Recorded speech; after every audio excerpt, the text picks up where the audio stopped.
Welcome back to Ginger Kid Outdoors. Today I'm going to be shooting some 9mm Winchester white box in a NATO round 124 grain. We're going to be shooting those in a Hellcat Pro. This is going to be equipped with a 17 round magazine and the TLR 7A. Now the handgun I'm going to be shooting it opposite of is the P365 Xmacro.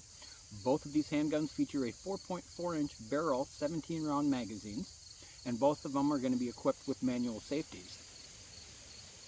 Both of these will be able to have red dots applied to them. I did remove the red dot off of my Hellcat Pro, so that way with the TLR 7X on the Xmacro and the TLR 7A on the Hellcat Pro, should be pretty well equal to equal for any kind of weight underneath the barrel. So it'll basically be just the recoil systems in there. The guide rod spring weights will be the difference between what we have for muzzle flip and felt recoil. A little bit later on in the video, I'll be doing some slow motion with an Insta360 Ace Pro 2. There's a lot of stuff going on with these cameras now with slow motion, and another nice thing is it's waterproof. It is raining on and off today, so hopefully we can get this video done before it starts to rain.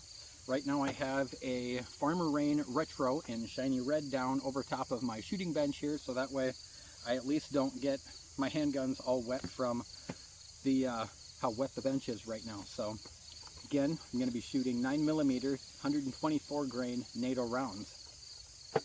So that'll be coming up next. I'm going to go over a little bit of a in-depth look into both of these handguns and the upgrades I've done to my Hellcat Pro, and kind of the differences between the Xmacro and Hellcat Pro as far as size and your capacity restrictions. That kind of stuff are going to come into play, so that will be coming up next. First up, we're going to go ahead and remove the magazine in the Hellcat Pro.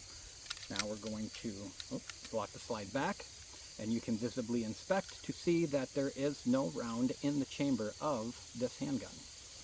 So the next thing we'll do is you're going to pivot your disassembly pin up and then dry fire, pointing in the safe direction, of course, just to be on the safe side, and then your slide will come off. Now this handgun here has a full Mcarbo trigger pack in it, so it's going to have the adjustable trigger in it. If I remember correctly, I went and smoothed up all of the surfaces on the disconnector bar, the trigger bar itself that feeds back to the sear pack. I went with a Dremel and some polishing compound. You can see, hopefully, that some of this has got some fine shavings in it from brass, which is pretty well kind of like all par for the course.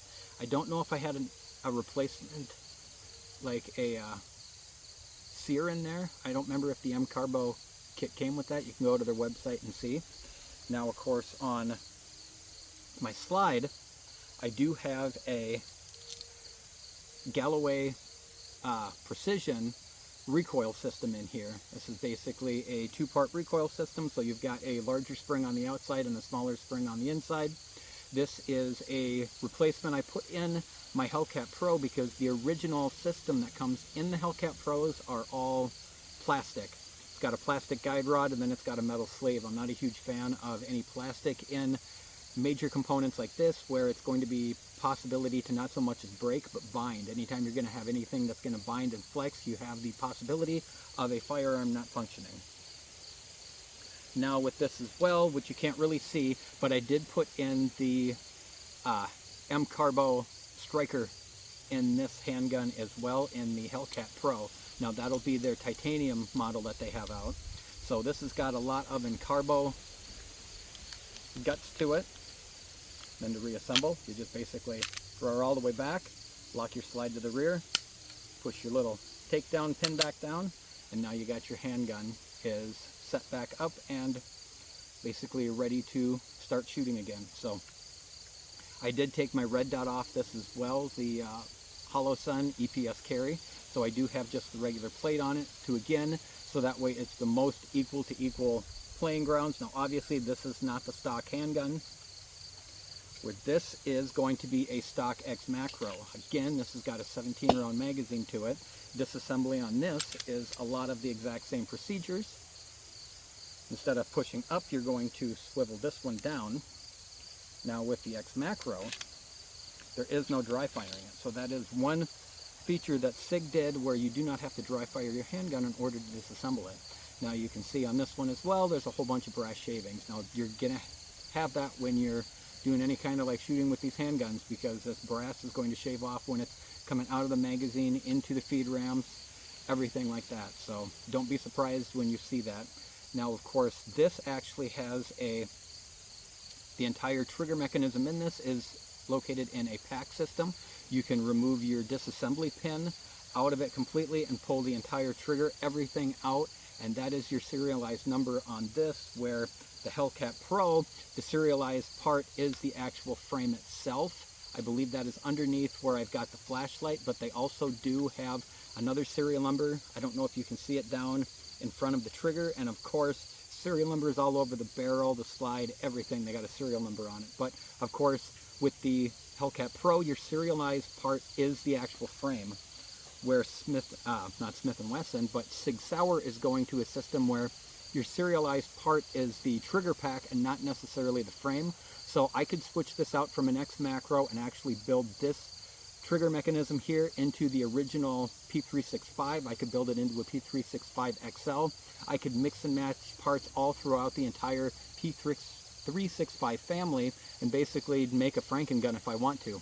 Now that's the same design principle as what's being featured on the M17 / the 320, and of course this has had a lot of press in the news here lately, and the 360 in general has had all kinds of issues that have been plagued all over the internet, news, you name it. Sig Sauer's got a pretty bad reputation going right now with this handgun, and as other like YouTubers have said, with as much has been going on, you can't really just say that, oh, it's just people blowing stuff out of proportion. Now this is something I just recently got, so I will be doing some shooting with this. I have not seen any issues with the, and again, you can see, I have not even actually fired this handgun yet. I've just been screwing around with it, seeing if I can actually get the striker to drop just without any kind of like firing, anything like that, throwing it, beating it around, that kind of stuff. I haven't been able to get it to do anything yet, but from a lot of what I've seen from disassembling this thing, there is a lot of moving parts in the striker and down in the trigger mechanism, where you see the other systems like the P365. I mean, there is not a lot going on in this slide. You can take the striker mechanism out. There's not a lot going on with that striker mechanism. And as far as the internals go with the trigger mechanism, it doesn't have near as many parts to it. Whenever you have more moving parts, you have more issues for failure, and I think that's maybe some of what's going on with the 320. But again, to reassemble your handgun, pull the slide all the way back to the rear, put it up on the frame rails. Actually, before I do that, let's go over one other issue with this. Well, not issue. I'm gonna have to, there we go. Gonna have to do this in a reverse order. Come here, little fella. Guess the other thing I was going to do is go over, this is the guide rod assembly on the Xmacro, and as you can see, it's got a yellow spring for the actual tension. Sig Sauer has an entire manual that tells you what the different colors are and what the spring tension is, but this is a full steel guide rod, so I don't have to worry about any replacements. Of course, if you're familiar with how to field strip anything, and it is a one-piece guide rod, there's only one spring. That's a more simplistic design. And that's the other nice thing I noticed with this. When you go to rack it back, as soon as you hit the back to push the slide stop up, the gun will automatically lock itself back and put it back to the original locked function. So now this is all put together. Coming up next, we're going to do some slow motion shooting with the, as I mentioned, the Insta360 Ace Pro 2, and I'm going to have my little Garmin chronograph out to do some chronographing between both of these handguns. Now the other thing I will mention is, as I mentioned, 17 round versus 17 round. Even the 17 round SIG magazine is a little bit smaller than what the 17 round magazine here, but of course it's a metal magazine body, and then they've got this funky looking base plate on it so you can get a couple more extra rounds for the 17. But the other thing that really surprises me is the difference between these 17 round magazines between the 320 and the Xmacro. So I know other people have hinted at it, that they think the Xmacro or the P365 family in general is going to continue to move forward and will probably ultimately replace their full-size handgun line as they come out with an even larger version of it. Right now the Xmacro is kind of right in between a full-size and a mid-size or compact, so it'll be interesting to see what SIG does with that. But you can even see just here the difference is this 17 round magazine is actually thinner and smaller than what the 17 rounder is on the 320. So it's interesting to see, as the 320 has been around for many, many years, but as the 365 continues to evolve, it'll be interesting to see what next steps are going to come for the Xmacro line or just the 365 in general.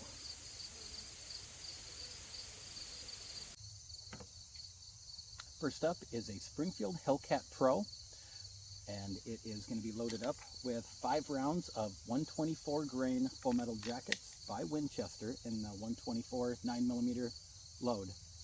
This is a NATO load. It's also equipped with a TLR 7A.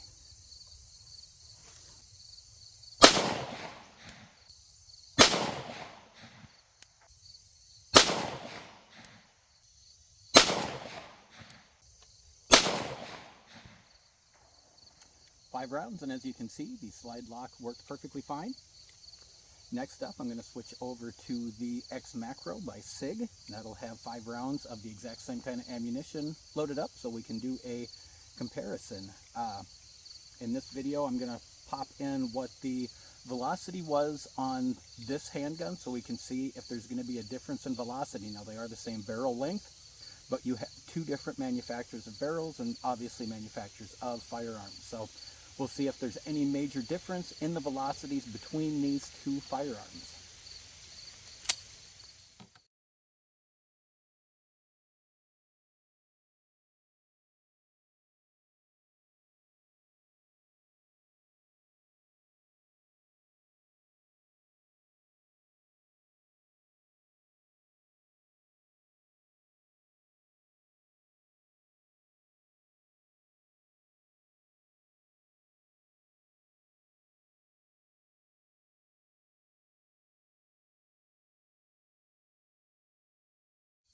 Okay, got a new session up. I've got 5 rounds of the 124 grain Winchester. It's the white box ammo in a 9mm NATO, as I mentioned before. This is the SIG P365 Xmacro.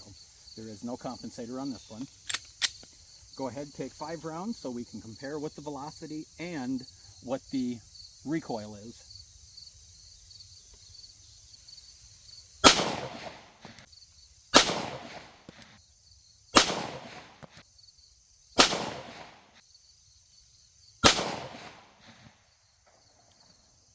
Slide did lock back. Magazine is of course empty. On this one I am running a TLR 7X, one of the newest ones, dual fuel. Same amount of lumen throw as the TLR 7A, which is on the Hellcat Pro, so this way both flashlights are the same size, same weight, so that way you get a better comparison of what your light equipped is without having to move a light from one handgun to the other. Okay, gonna go ahead and I'll put the velocity down in this video here with what the velocity was on this handgun, so that way we can do a comparison between the 2 of them.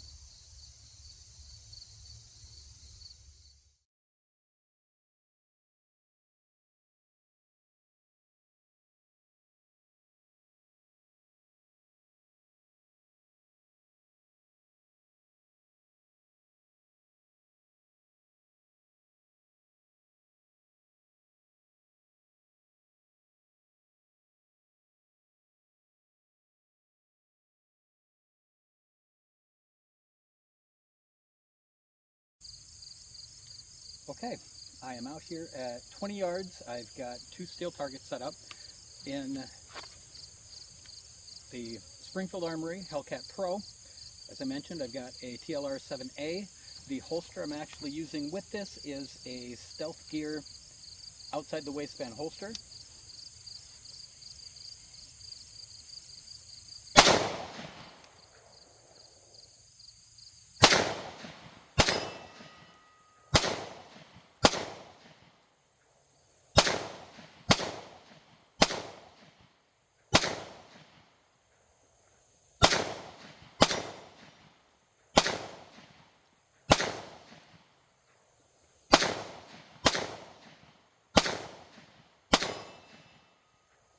"17 rounds, 2 hits on the target at 25 yards. Again, this is in large part why I am going away from the Hellcat Pro and going to be spending more time with that Xmacro.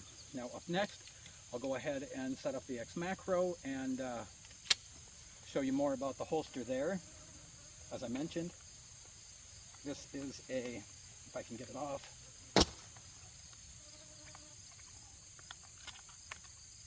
it's even the other Xmacro holster I've been using. I'm not a huge fan of this one. It's supposed to be easy to take off, but they're not. They've got clips on the back so you can hook them on your belt easier. But this is, as I mentioned, a Stealth Gear USA. This is designed for the Hellcat with the TLR7A light on it, so it is cut for an optic. But as you can see, it is not the easiest holster to put on and off. So this is the upper hand holster. This is a red and black plaid. Of course, I'm running the P365 Xmacro with the TLR7X light on it.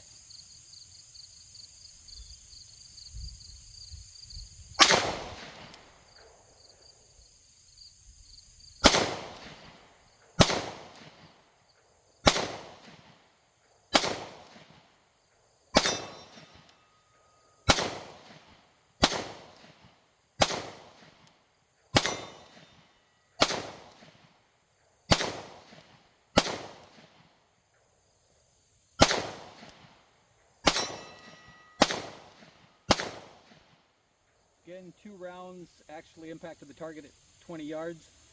I need to get actual paper targets out here so I can see where this stuff is grouping at, if I need to adjust my sights, if it's me pulling the handgun left, right, up, down, that kind of stuff. Trying to shoot at steel, you have no idea. You get a reaction as to what it is, but when you also have other strikes on the plate, you can't tell what's actually going on. Again, there's actually paper targets that are made that will allow you to better utilize what you're doing wrong when you're actually shooting. I want to get some of those because these compact handguns, they're just getting worse and worse, and it's getting to the point where, I mean, 2 out of 17 rounds to hit a target at 20 yards is nothing you're going to actually want to carry. So again, I want to get something that I can actually go out and better see what I'm doing, because this is more than likely my fundamentals are so gone anymore from not shooting that often that, I mean, I'm having a hard time with these smaller handguns actually hitting any targets. But with the upper hand holster, these are a lot easier to take the holster on and off. And I do like the actual fact that it does clip in there a little bit better. And when you take it in and out, there is no deformation of the holster, so it's easier to reholster once you actually draw. So these upper hand holsters, I am very pleased with these. They don't have it as an option with the TLR7A. With the Hellcat Pro, you have to go with a 7 sub, which I don't have any 7 subs. I only have the A and the X, so obviously that's why I didn't go with that with the Hellcat. But you're looking for a decent holster for the Xmacro, and you're going to run a TLR7A or 7X, definitely look at upper hand holsters. They make a really good holster for it. Okay, so that is going to do it for my video for today. Kind of show you the handguns in the holsters. As I mentioned, this is going to be the Hellcat Pro with a 17 round magazine. You can kind of get an idea as to what the grip is like on this. And of course, as I mentioned, this holster, you go to actually got it on your hip, it's going to close up, so it's going to be harder to actually get it in and out. Where this one is nice and formed. Again, this is and it locks in there really nice. the P365 Xmacro, so this will be their 17 round model, 4.4 inch barrel, and I do have a TLR 7X on this one. I want to do a lot more shooting with this. I've got about 200 rounds of 124 grain ammo. Like I said, I want to get the target set back up so where I can get paper targets out here instead of just shooting at steel. Maybe start in a little bit closer than 20 yards, get down to like, most of what you're seeing people shoot are like 7 to 10. So 20 is fairly long distance as far as what most you're going to be seeing on YouTube, but for where I'm going to be using this stuff out here in the open, I do want to be able to have a consistent hit pattern at 20 to 25 yards, even with a more compact handgun, especially once I outfit this with my EPS carry, because I do want to go into having this as my red dot equipped handgun. So all I got to do is wait for Sig Sauer to come out with a extended threaded barrel through their shop. They have it for pretty much every other handgun except for this one. But that's gonna, as I mentioned, conclude it for my video today. My rain jeans I have on, and then like the retro I was using as my tabletop mat, they're all available at farmerrain.com. They have other different styles of jackets too, colors, matte, colors, shiny colors, you name it. Anything you're looking for rainy outdoor activities, go to farmerrain.com, go check them out.